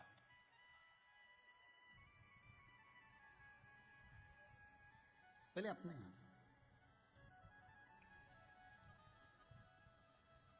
जैसे ही रंभ तब कर कर उठा, उठकर जाने लगा, सामने से एक महिष निकल कर जा रही है। कौन निकल के जा रही है? महिष। महिष मतलब भैंस। और उस भैंस को रंभ ने प्रेम से देख लिया, और इसको वर था, जिसको प्रेम से देखेगा उसी से इसकी संतान होगी, उसका गर्भ ठेर जाएगा। और रंभ ने उस महिष को, उस भैंस को प्रेम से देखा, भैंस का गर्भ ठेर गया। भैंस का गर्भ ठेर। अब उस महिष, उस भैंस का गर्भ ठेरा। गर्भवती भैंस महिष जब अपने घर पहुंची, तो उसका जो पति था भैंसा, महिषा, उसने देखा कि मेरी पत्नी गर्भित कैसे हो गई। वो महिषा भी कोई साधारण नहीं था, बहुत तपी था। उसने तप साधना से ध्यान लगाकर देखा कि मेरी महिष, मेरी भैंस का गर्भ कैसे ठहरा है। तो उसको ध्यान में आ गया कि वो रंभ की दृष्टि से गर्भ ठहरा है, मतलब इसके गर्भ में रंभ की संतान है। क्रोध आ गया, इतना क्रोधी हुआ वो महिषा, वो भैंसा दौड़ कर गया जहां पर रंभ जा रहा था रास्ते से, उसके प्राणों को हर लिए। रंभ भी मर गया, रंभ मर गया। अब रंभ के प्राण चले गए। रंभ जब मरा, राजघराने से उसका अंतिम संस्कार किया गया, चिता जलाई, चिता बनाई, उस पर रंभ को सुलाया और आग लगाई। इतने में महिष को लगा, भैंस को लगा कि मेरे गर्भ में जो संतान है वो इस रंभ की है, मेरे गर्भ में जो औलाद है वो इस रंभ की है, और मैं गर्भित महिषा क्यों ना अपने पति के साथ सती हो जाऊं। अगर इसकी संतान मेरे गर्भ में है तो ये मेरा पति ही तो कहलाएगा। और वो जलती हुई चिता में भैंस कूद गई। जैसे ही महिष कूदी, भैंस कूदी, जलती हुई चिता से उस महिष के गर्भ से एक बेटे ने जन्म लिया, जिसका नाम महिषासुर हुआ। क्या नाम पड़ा? महिषासुर। अब महिषासुर का जन्म हो गया, उसका राज्य की स्थापना हो गई, चारों तरफ उसने अपना राज्य घोषित कर दिया। एक दिन तप करने के लिए गया ब्रह्मदेव का। ब्रह्मा जी का तप कर रहा और ब्रह्मदेव के तप में लीन। ब्रह्मा जी प्रकट हुए, मांगो क्या चाहिए तुमको, क्या दिया जाए, बोलिए क्या चाहिए आपको। ब्रह्मदेव ने पूछा। महिषासुर बोला, ब्रह्मदेव मुझे वर दीजिए कि मेरे प्राण ना छूटे, मैं मरूं ना, मेरी मृत्यु ना हो, मेरे प्राण नहीं जाना चाहिए, मैं मरना नहीं चाहिए। कल आपको कथा में कहा था, बादाम खाओगे तो भी मरोगे, नहीं खाओगे तो भी मरोगे, रोटी खाओगे तो भी मरोगे, नहीं खाओगे तो भी मरोगे, बालों में कलर लगाओगे तो भी मरोगे और नहीं लगाओगे तो भी मरोगे। तो तुम टेंशन मत लो, मरना तो निश्चित है, तुम चाहे खाओ चाहे मत खाओ। एक व्यक्ति को लगा तो उसने एक प्रश्न किया, गुरुजी ये बताओ, जब मरना निश्चित है, जब मरना निश्चित है, भजन करोगे तो भी मरोगे और नहीं करोगे तो भी मरोगे, तो फिर हम भजन काहे को करें? अगर मरना ही है तो फिर भजन की जरूरत क्या, कथा सत्संग प्रवचन की जरूरत क्या? हमें मरना ही है, कथा सुनने वाला भी मरेगा, कथा नहीं सुनेगा वो भी मरेगा, तो फिर भजन की जरूरत क्या? तो भैया भजन की जरूरत इसलिए है कि देखो, बिल्ली अपने मुख से चूहे को पकड़ती है, चूहा बचता है क्या? जम के बोलो जरा, नहीं, वो मर जाता है, लहू लुहान हो जाता है। और बिल्ली अपने मुख से अपने बच्चे को पकड़ती है, बच्चा मरता है क्या? नहीं, वो बच जाता है। बस भजन करोगे तो भी मरोगे और नहीं करोगे तो भी मरोगे। भजन नहीं करोगे और मर गए तो बिल्ली के मुख में, काल के मुख में तो जाओगे, पर चूहे जैसे निपटा दिए जाओगे। और भजन कर कर मर गए तो बिल्ली के बच्चे जैसे बचकर परमात्मा के हो जाओगे। इसलिए भजन कर।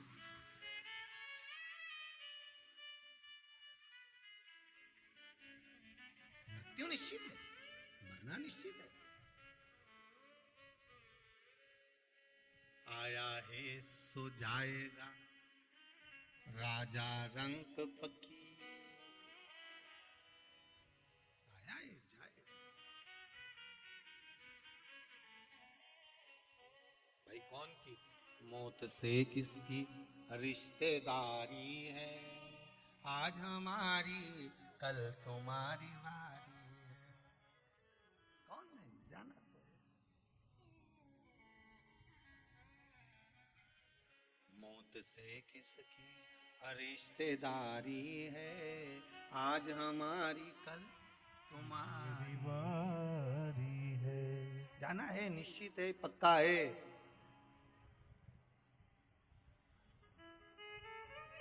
पक्का है, जाना है।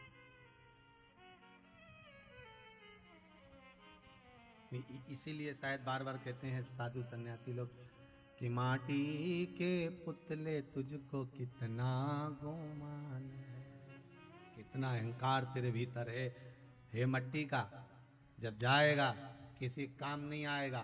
शेर मरता है उसकी खाल काम आ जाती है, हाथी मरता है उसका चमड़ा, उसका दांत काम आ जाता है, बंदर मरे उसकी खाल काम आ जाती है, सांप मरे उसके भी कंठ का विष काम आ जाता है।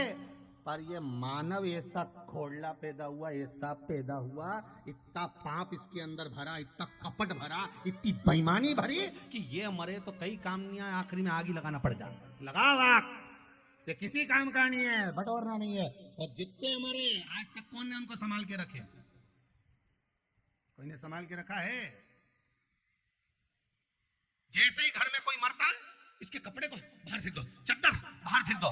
बोलो फेंकते कि नहीं फेंकते? जम के तो बोलो, फेंकते हो ना? बाहर रख दो। जिस चदरे पर सोया था, चदरा बाहर, कपड़े बाहर, सामान बाहर। तो एक काम करो ना, जो सोने की चेन पहना था नहीं, वो नहीं बाहर फेंकना। वो तो आधी रात को मरा तो आधी रात को निकाल आधी रात को रखा। अब बताओ ऐसे ऐसे चोटों के साथ अपन रह रहे हैं जो रात को ही निकाल लेंगे, तो भी अपन को रहना पड़ रहा है इनके साथ।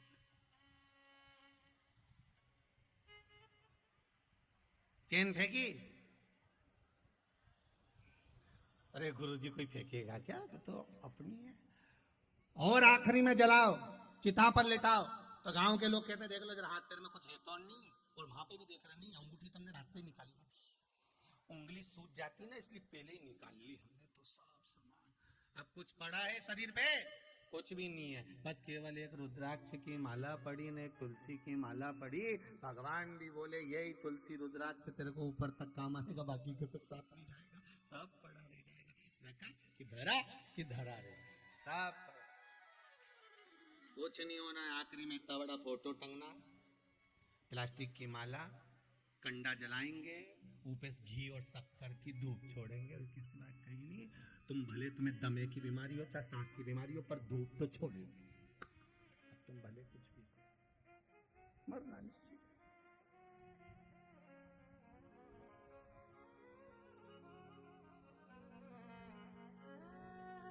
वर मांगा, वर दीजिए। क्या? मरना ना, प्राण ना छूटे। महिषासुर मरना तो पड़ेगा, ये पक्का है, तो वर दो मुझे। अच्छे से अच्छा वीर पुरुष मुझे नहीं जीत सकता, तो स्त्री मुझे क्या जीतेगी? अगर मरूं तो स्त्री के हाथ से मरूं, दे दो वर। अब पुरुष के बस की बात नहीं थी कि महिषासुर से युद्ध लड़ ले, तो स्त्री में कहां बल आएगा इतना? नारी में इतना बल का? पर मांग लिया कि मरूं तो स्त्री के हाथ से मरूं। समय आ गया, चारों तरफ हाहाकार मचने लगा। महिषासुर ने हाहाकार मचा दिया, देवता परेशान हो गए, सब रोने लगे, चिल्लाने लगे, चीखने लगे। तब भगवान देव अधिदेव महादेव के पास सूचना गई। शंकर भगवान ने भगवान विष्णु से कहा, नारायण कृपा करिए। भगवान विष्णु ने पूछा, क्या बात है भोलेनाथ? भोलेनाथ जी बोले, नारायण बात इतनी सी है, महिषासुर को वर मिला है कि स्त्री के हाथ से मरेगा, तो एक काम करो, लक्ष्मी जी को भेज दो और इसको मरवा दो, इसको मरवा। इतने में भगवान विष्णु बोले, श्रीमन नारायण। भगवान विष्णु बोले, देवादिदेव महादेव कैसी बात करते हो, लक्ष्मी जी और महिषासुर को मारे, ये लक्ष्मी जी के बस की बात नहीं है। तो लक्ष्मी जी के बस की बात क्यों नहीं है? भगवान विष्णु ने कहा, सुनो महादेव, वही नारी इस महिषासुर को मार सकती है जिसका तप बल प्रबल हो। तप बल प्रबल हो तो क्या लक्ष्मी जी का तप बल प्रबल नहीं है? नहीं, लक्ष्मी जी में तप बल तो है, पर लक्ष्मी जी में एक बात ठीक नहीं थी कि लक्ष्मी जी बोल पड़ी थी। एक बार क्या बोल दिया था? एक बार लक्ष्मी जी श्रृंगार कर रही थी। उस नारी का तप बल प्रबल होता है जो अपने पति से कभी पलट कर जवाब ना दियो। एक बार लक्ष्मी जी श्रृंगार कर रही थी और भगवान विष्णु बोले, मैं वहां पहुंच गया। पहुंचते से मैंने लक्ष्मी जी के श्रृंगार को देखा तो हंस दिया। अब पति है, पत्नी को देखकर मुस्कुरा दे तो उसमें कौन सी दिक्कत वाली बात?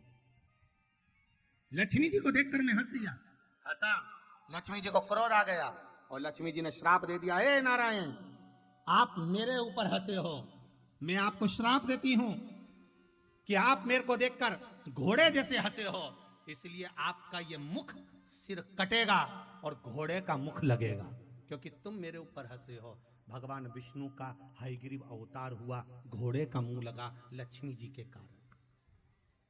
इसलिए लक्ष्मी जी का सात्वित्व इतना प्रबल नहीं कि लक्ष्मी जी ने क्योंकि मुझे श्राप दिया था।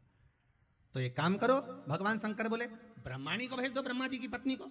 नहीं महाराज, ब्रह्माणी भी नहीं जा सकती। क्यों नहीं जा सकती? एक बार पुष्कर जी में यज्ञ चल रहा था, ब्रह्मा जी से कहा, ब्रह्माणी को लेकर आओ, यज्ञ का मुहूर्त निकल रहा है, हवन में बैठो, बैठो दोनों जोड़े से। नहीं, ब्रह्मा जी ने ब्रह्माणी से कहा, ब्रह्माणी चलो, यज्ञ का समय हो रहा है, जल्दी चलो। इतने में ब्रह्माणी जी श्रृंगार करने में लगी थी, तैयार होने में लगी थी, ब्रह्माणी नहीं आई। ब्रह्मा जी फिर गए, ब्रह्माणी चलो मुहूर्त निकल रहा है, ब्रह्माणी नहीं आई। ब्राह्मणों ने कहा, ब्राह्मण हाथ जोड़कर बोले, ब्रह्मदेव अगर मुहूर्त निकल गया तो ये समय गया, तो फिर समय नहीं आएगा। ब्रह्मा जी फिर गए, ब्रह्माणी नहीं आई। ब्राह्मणों ने कहा अगर मुहूर्त निकल गया तो फिर काम नहीं आएगा। ब्रह्मा जी ने हाथ जोड़कर कहा ब्राह्मणों अब तुम्हें जो व्यवस्था करना है कर लीजिए, यज्ञ का मुहूर्त नहीं निकलना चाहिए। ब्राह्मणों ने गाय माता को खड़ा करा, गौ माता को खड़ा कर कर ब्राह्मण वेद की ध्वनि पढ़ना प्रारंभ करे। जैसे ही वेद की ध्वनि पढ़ना ब्राह्मणों ने चालू करा तो गाय के मुख से वेद माता गायत्री को प्रकट कर ली। ब्राह्मणों ने जैसे गायत्री को प्रकट करा, ब्रह्मा जी के पास में उसको गठजोड़ा बांधकर हवन करने बिठा दिया। जैसे ही यज्ञ करने के लिए ब्रह्मा जी के पास में जैसे ही गायत्री बैठी, इतनी देर में तो उसी समय पर ब्रह्माणी का आगमन हो गया। ब्रह्माणी जैसी आई, ब्रह्माणी ने देखा कि ब्रह्मा जी के पास में कोई दूसरी नारी बैठी है। क्रोध आ गया ब्रह्माणी को और ब्रह्माणी ने श्राप दे दिया है, ब्रह्मदेव तुम मेरे पति होकर पर नारी के साथ में बैठे हो, मैं तुम्हें श्राप देती हूं कि तुम्हारे मंदिर पूरी भूमि पर कहीं नहीं बनेंगे, केवल इस पुष्कर राज में ब्रह्मदेव आपका मंदिर बनेगा, और वो मंदिर भी जब बनेगा जब तुम एक कन्या का कन्यादान कर दो। ये मंदिर का निर्माण भी तब होगा जब तुम एक कन्या का कन्यादान कर दोगे। सतयुग निकल गया, त्रेता निकल गया, आया द्वापर, जिस समय पर भगवान कृष्ण और राधा जी ने अवतार लिया था। ब्रह्मा जी ने देव ऋषि नारद से कहा मेरे हाथ से कन्यादान करा दे। भांडिर वन में राधा जी अपने भाई को भोजन देने आई थी। तब राधा जी का विवाह गुप्त रीति से किसी को नहीं मालूम, केवल देव ऋषि नारद वहां थे, ब्रह्मा थे, राधा जी थी और कृष्ण जी थे। भगवान ने गुप्त रीति से राधा और कृष्ण का विवाह करा दिया भांडिर वन में, और ब्रह्मा जी से कन्यादान का संकल्प करा दिया। तब जाकर पुष्कर जी में ब्रह्मा जी का मंदिर बना। कहीं पर ब्रह्मदेव का मंदिर नहीं होगा, ब्रह्मा भगवान विष्णु करें, इसलिए ब्रह्माणी भी इस महिषासुर को नहीं मार सकती। मार वही सकता है जिसने अपने पति से तेज आवाज में बात नहीं करी हो, वो नारी मार सकती है। अच्छा आप देखिए, ब्रह्माणी का कोई व्रत होता है क्या? जम के तो बोलो, होता है? लक्ष्मी जी का कोई व्रत होता है? नहीं। पर माता पार्वती के सारे व्रत है। छठ का व्रत, चतुर्थी का व्रत, तीज का व्रत, जितने व्रत होते हैं माता पार्वती के सारे व्रत होते हैं। इनके नहीं। क्यों नहीं होते इनके? क्योंकि माता पार्वती का व्रत इसलिए होता है क्योंकि माता पार्वती ने कभी अपने पति से तेज आवाज में बात नहीं करी, कभी अपशब्द नहीं करा। व्रत तो आपके भी चालू हो जाए अगर आप तेज नहीं बोलो तो। व्रत चालू होने में कोई दिक्कत नहीं। आप भी अगर पति का मान करो, सम्मान करो, आदर करो, सत्कार करो तो तुम्हारे भी व्रत चालू हो जाए। अनसुईया जी के व्रत होते, क्यों ना हो? आज शंकर भगवान से कहा, भोलेनाथ जी माता पार्वती का अगर माता पार्वती इस महिषासुर को मार सकती है तो माता पार्वती को क्रोध दिलवाओ। शंकर भगवान बोले उसको कभी क्रोध आता ही नहीं है। तो भगवान विष्णु से पूछा आप बताओ पार्वती को कैसे क्रोध दिलाएं? तो शंकर भगवान से भगवान विष्णु ने कहा एक काम करो, जब नारी को उसके पिता के नाम से बखानते हैं ना, जब नारी को उसके पिता के नाम से अगर कुछ कहा जाए तो नारी को क्रोध आता है। तुम एक काम करो, पार्वती जी को हिमालय राज के नाम से कुछ कहना चालू कर दो। शंकर भगवान ने कहा ठीक है, एक बार प्रैक्टिकल करके देखते हैं, गुस्सा आ जाए तो ठीक।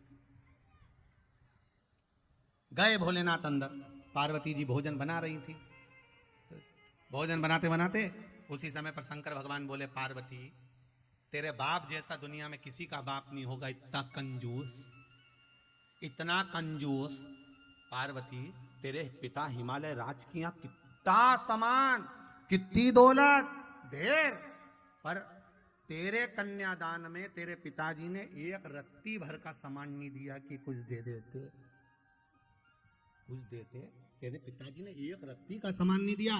इतने में तो पार्वती जी रोटी बनाते बनाते बोली मेरे पिताजी तो कप्ता दे देते, तुम्हारे घर में रखने की जगह है? शंकर भगवान चुप, बात इस लौट के आ गया। भगवान विष्णु ने शिव जी से पूछा भोलेनाथ गुस्सा आया?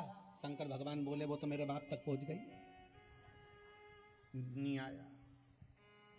शिव जी बोले, अब भगवान विष्णु बोले काम करो, पार्वती का जो पहला जन्म था ना सती, उसको पखानो, उनके दक्ष प्रजापति को पखानो। अब की बार भगवान भोलेनाथ फिर अंदर गए पानी पीने के लिए। पार्वती से बोले पार्वती तू भी गजब है, तेरा पहले जन्म सती के रूप में हुआ था, तेरे पिता ने तेरा अपमान कर दिया था, तेरा आदर नहीं करा, याद है तुझे? सती बोली फालतू की बात बिल्कुल मत करना, जितना मेरा अपमान हुआ है तुम्हारे कारण हुआ। तुम अगर मेरे साथ चलते तो मेरे बाप की हिम्मत नहीं थी कि मुझसे कुछ बोल देता।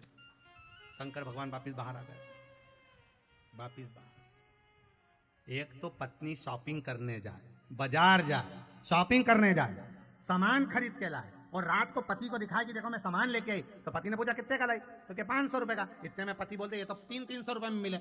तो पत्नी नहीं कहेगी तुम्हें साथ चलना था ना, अगर तुम कह रहे हो 300 में मिले तो साथ चलना था। तो बस शंकर जी बात। इतने में भगवान विष्णु ने पूछा कुछ हुआ? शंकर भगवान बोले कुछ नहीं हुआ दादा, वो तो मेरे पिताजी तक जाए रहे थे। तुम पार्वती मैया बर्तन रखने के लिए बाहर आई, इतनी देर में महिषासुर निकल कर जा रहा था। महिषासुर ने जो जगत जननी जगदम्बा को देखा, अरे इतनी सुंदर। महिषासुर ने कहा ओ सुंदरी, मैं तुझे अपना बनाना चाहता हूं। इतने में तो मां ने जो घूर कर देखा। शंकर भगवान विष्णु से बोले अब बताओ आगे क्या करना है? भगवान विष्णु बोले बिल्कुल पीछे हट जाओ, चिंगारी में आग लग गई है, अब कुछ नहीं करना है, थोड़ी देर में रावण जलने वाला है क्योंकि तीर छूट गया है, अब तो हटो यहाँ। महिषासुर बोला ओ सुंदरी, मैं तुझे अपना बनाऊंगा। इतने में तो पार्वती मैया ने जो बाल खुले, जो घूर के देखा, और देवताओं ने जो स्तुति करना प्रारंभ करी। जो स्तुति, तेरे भक्त जनों पर माता भीड़ पड़ी है भारी, और दानव दल पर टूट पड़ो मां। जो देवता ने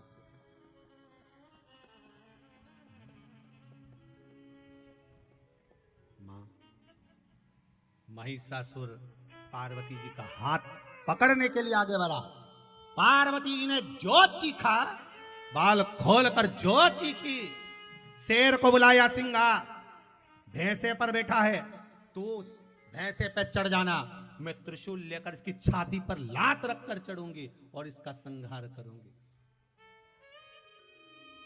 तेरे भक्त जनों पर माता भीड़ पड़ी है भारी, और दानव दल पर टूट पड़ो मां, करके सिंह सवारी। सो सिंहों से तो बलशाली, अष्ट भुजाओं वाली, दुखियों के दुखड़ेनी,